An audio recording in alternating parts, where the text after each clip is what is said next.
चंद्रशेखर दलितों की आवाज बनने की तरफ कदम बढ़ाया। अब कई लोग ये कहते हैं कि चंद्रशेखर ने कहा कि काशीराम जी, मायावती जी ने अच्छा काम किया, फिर एक साइडलाइन से रास्ता निकाल लिया।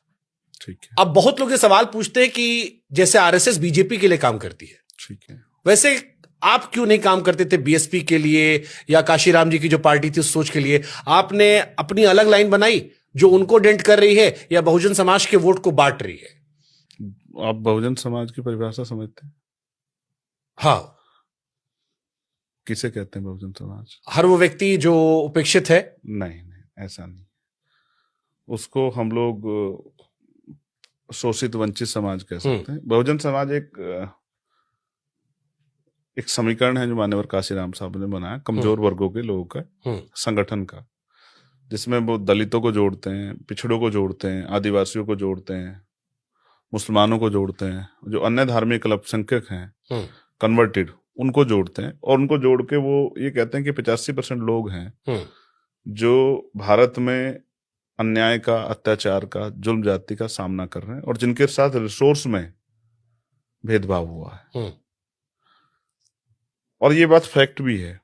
फैक्ट इसलिए है कि 14 अगस्त 1947 को हम लोग अंग्रेजों के अधीन थे।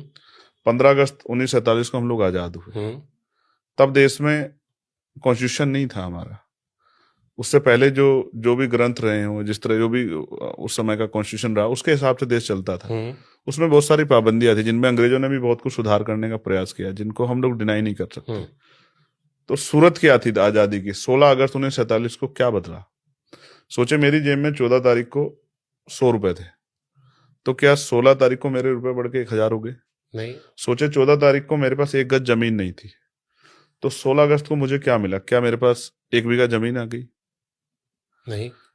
सोचे 14 तारीख को मेरे पास रोजगार नहीं था, तो क्या 16 तारीख को मेरे पास रोजगार आ गया? सोचे 14 तारीख को मेरे पास उद्योग नहीं था, तो क्या 16 तारीख को मेरे पास उद्योग आ गया?